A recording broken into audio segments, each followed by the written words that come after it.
हिंदी साहित्य BA second year Hindi साहित्य अर्वाचीन हिंदी काव्य इकाई 1 व्याख्यात्मक प्रश्न। एक मैथिली शरण गुप्त, एक भारत भारती की कविताएं।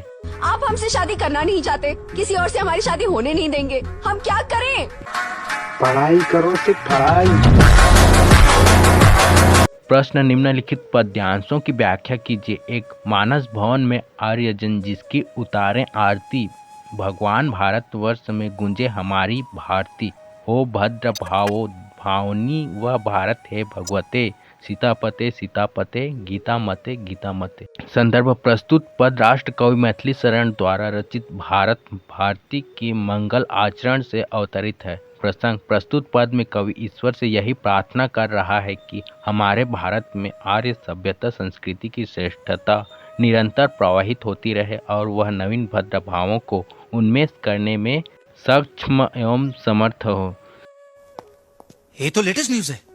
व्याख्या जिस भारत और उसकी भारतीयता की अपने अंतःकरण में इस धरती के निवासी श्रेष्ठ आर्यजन सदैव बसाए रहते हैं अथवा अपने हृदय रूपी मंदिर में उसे स्थापित करके सदैव उसकी आरती उतारते रहते हैं, उस भारत में हमारी भारतीयता निरंतर गुंजायमान होती रहे। साथ ही हमारी यह भारतीयता श्रेष्ठ भावों को उत्पन्न करने वाली भी हो। अंत में कवि भगवान रामकृष्ण सभी से यह प्रार्थना करता है कि मुझ वह शक्ति प्रदान करो कि मैं श्रेष्ठ भावों को उत्पन्न करने वाली भारती को सारे राष्ट्र में गुंजा सकूं। विशेष एक गुप्त जी का साकेत साहित्य में अपना विशिष्ट स्थान रखता है।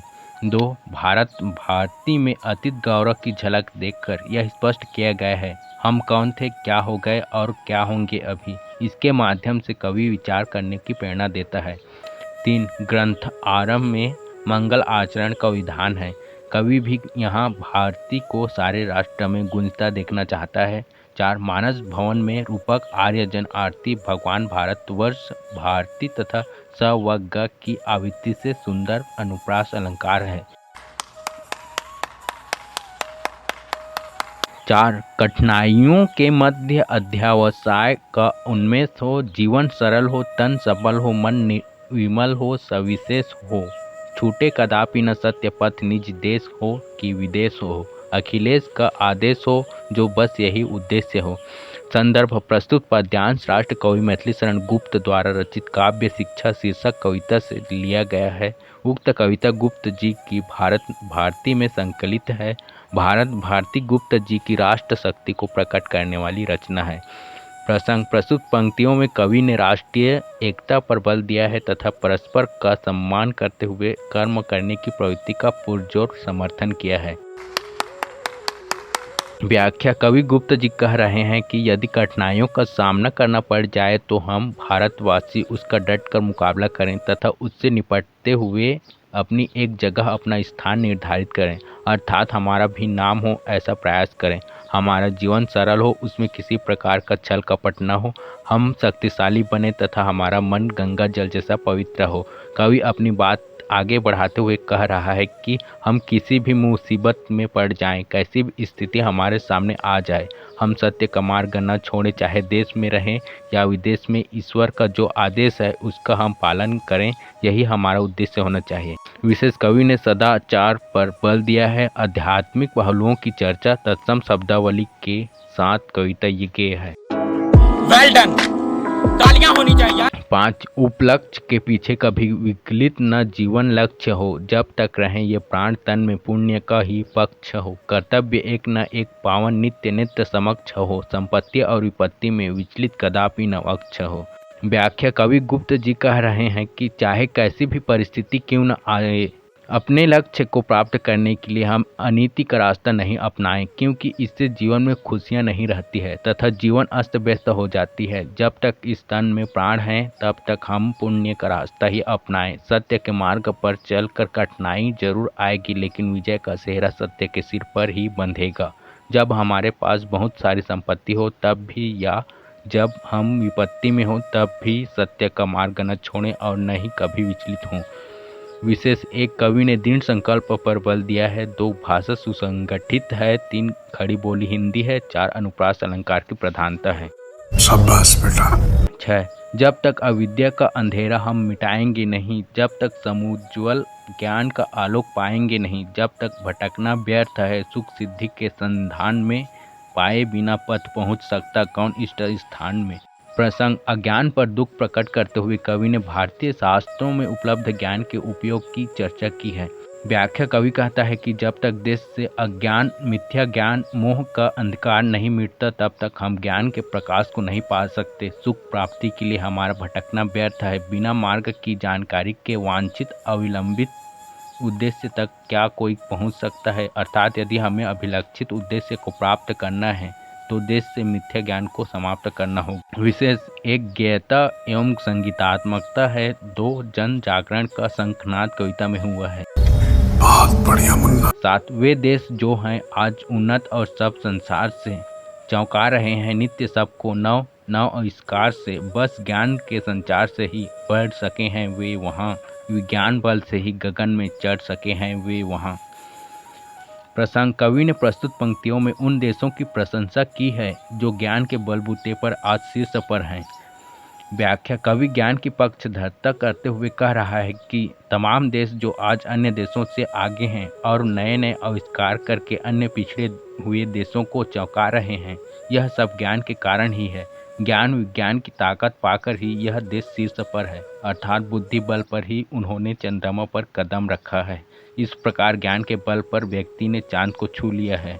क्या बात है सर, क्या बात है सर। 8 विद्या मधुर सहकार करती सर्वथा कटु निम्न को, विद्या ग्रहण करती कलों से शब्द को प्रतिबिंब को, विद्या जड़ों में भी सहज ही डालती चैतन्य है, हीरा बनाती कोयले को, धन्य विद्या धन्य है।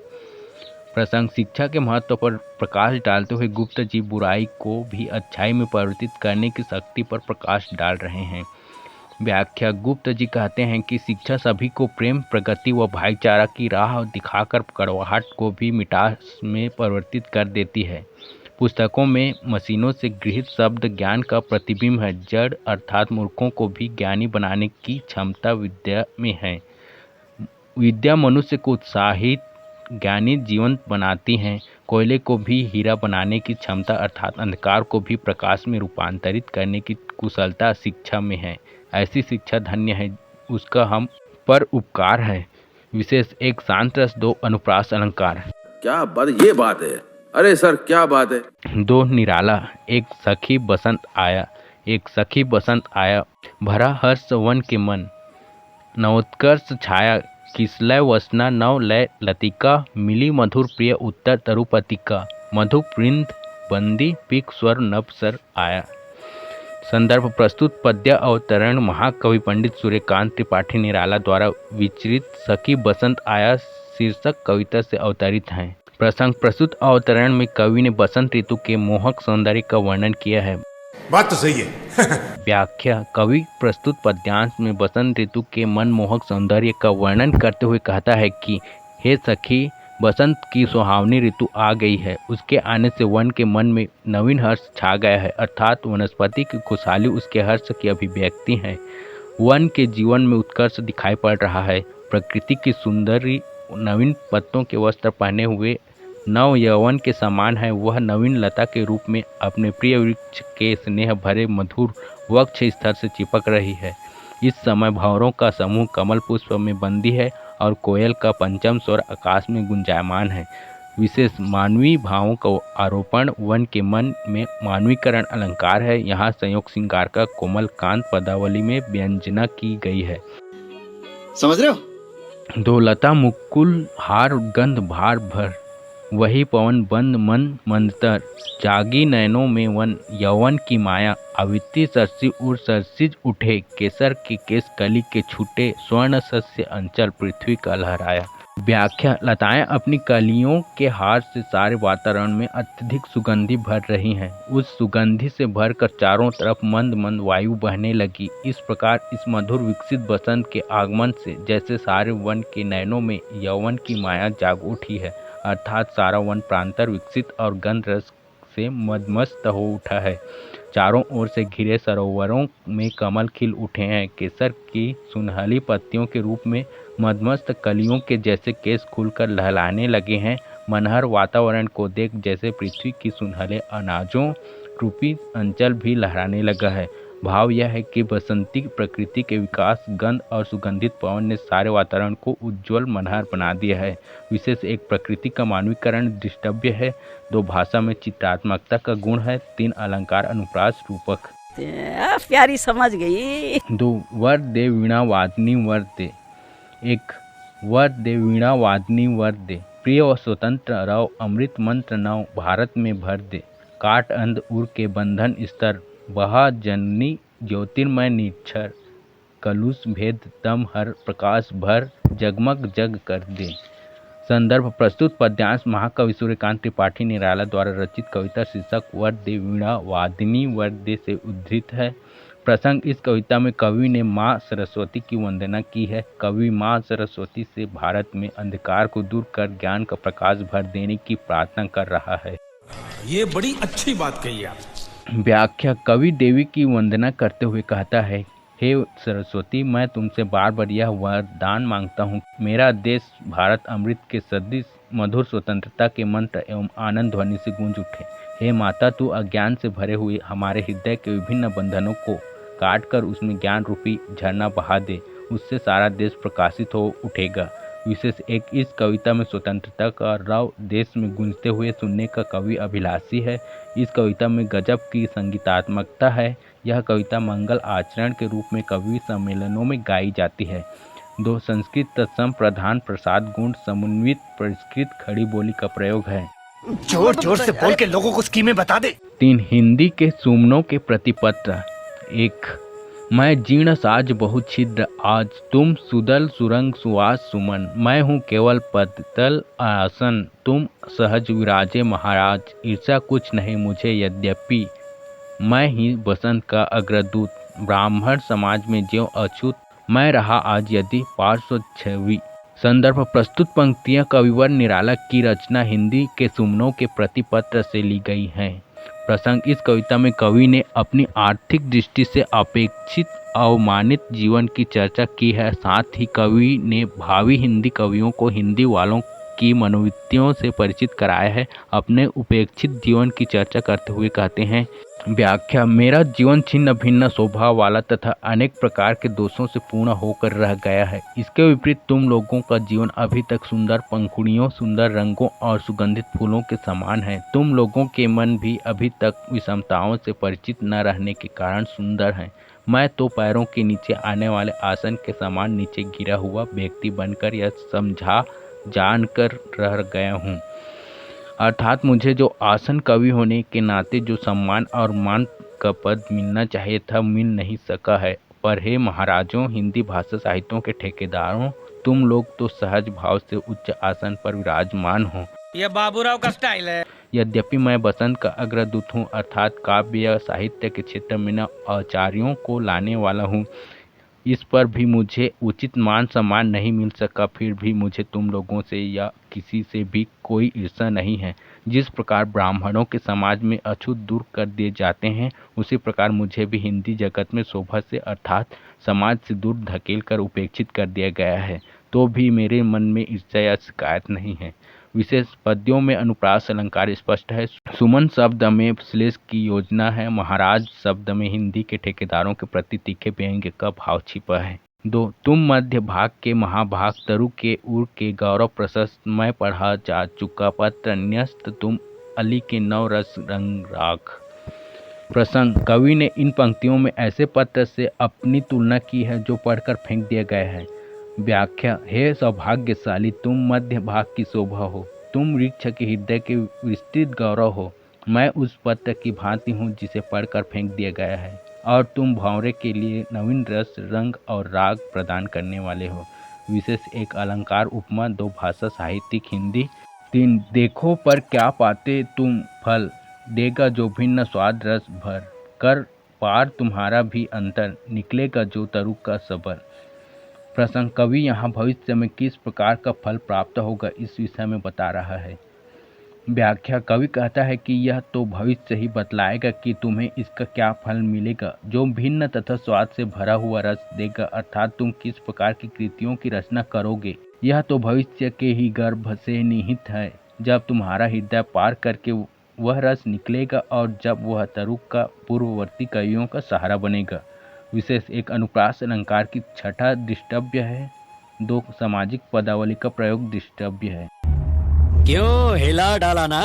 4 फल सर्वश्रेष्ठ नायाब चीज, या तुम बांध कर रंगा धागा, फल के भी उड़ का कटु त्यागा, मेरा आलोचक एक बीज। प्रसंग, कवि ने स्पष्ट किया है कि सर्वश्रेष्ठ फल सरलता से प्राप्त नहीं है, उसके लिए परिश्रम करना आवश्यक होता है। व्याख्या, सर्वश्रेष्ठ फल आसानी से प्राप्त नहीं हुआ करता, वह तो अमूल्य चीज होती है। तुम अपने परिश्रम से अप्राप्त फल को प्राप्त करोगे अथवा रंगा हुआ धागा ही बांध कर जाओगे, अर्थात कुछ श्रृंगारिक कविताओं का प्रणयन करके ही इतिश्री कर दोगे। फल का हृदय में भी कड़वापन होता है, उसको त्याग दोगे। मेरे आलोचक तो अभी तक बीज के रूप में है, जिसका पल्लवन अभी भविष्य के गर्भ में निहित है। 4 तोड़ती पत्थर। 1 वह तोड़ती पत्थर देखा उसे मैंने इलाहाबाद के पथ पर। वह तोड़ती पत्थर कोई न छायादार पेड़, वह जिसके तले बैठी हुई स्वीकार, श्याम तन प्रिय कर्म रत मन, गुरु हथौड़ा हाथ करती बार बार प्रहार, सामने तरु मलिका अट्टालिका प्रकार। संदर्भ, प्रस्तुत पंक्तियां सूर्यकांत त्रिपाठी निराला द्वारा रचित तोड़ती पत्थर नामक कविता से ली गई हैं।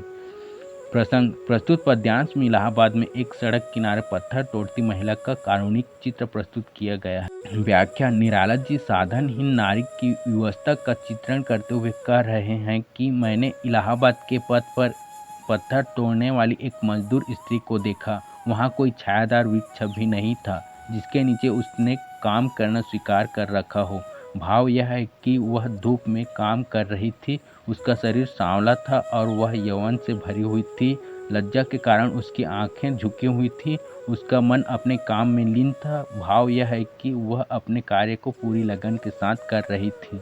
उसके हाथ में भारी हथौड़ा था जिसके प्रहार से वह पत्थर तोड़ रही थी। उसके सामने वृक्षों की पंक्तियां थीं और 4 दीवारी से घिरे हुए ऊंचे भवन थे। हमारे यहाँ ऐसा ही होता है। विशेष एक मजदूरीन की अभावग्रस्त स्थिति को प्रकाशित किया गया है। 2 भाषा में प्रवाह है। 3 शैली बोधगम्य है। 4 संपूर्ण वर्णन रोचक और मार्मिक है। 2 चढ़ रही थी धूप गर्मियों के दिन, दीवा का तमतमाता रूप, उठी झुलसाती हुई लू, रुई जो जलती हुई भू, गर्द जिंदगी छा गई प्रायः कई दोपहर, वह तोड़ती पत्थर। व्याख्या, कवि कहता है कि दिन चढ़ने के साथ धूप तेज होती जा रही थी। ग्रीष्म ऋतु थी, सूर्य अपने जलते हुए रूप में प्रकट था। झुलसाने वाली लू चलने लगी थी। सूर्य की तेज गर्मी के कारण पृथ्वी रुई की तरह जल रही थी और गर्द रूपी चिंगारियां चारों ओर छा गई थी। धूल के कण ही मानो चिंगारियां थीं। प्रायः मध्याह्न का समय था और वह पत्थर तोड़कर मिट्टी बना रही थी। विशेष इस कविता में निराला जी का प्रगतिशील रूप है। वह शोषित की कष्टपूर्ण स्थिति से करुण एवं विवश हो उठते हैं। उपमा, अनुप्रास, विशेष उक्ति आदि अलंकार हैं। यह कविता अत्यंत लोकप्रिय हुई। इसमें शब्द चित्र के साथ करुण भावना व्याप्त है। अब ये भी मुझे सिखाना पड़ेगा आपको। 3 देखते देखा मुझे तो एक बार उस भवन की ओर देखा, छिन्नता देखकर कोई नहीं देखा मुझे उस दृष्टि से, जो मार खा रोई नहीं। सजा सहज सितार सुनी मैंने वह नहीं जो थी सुनी झंकार। एक क्षण के बाद वह कांप सुघर ढुलक माथे से गिरे शिकर, लीन होते कर्म में फिर ज्यों कहा मैं तोड़ती पत्थर।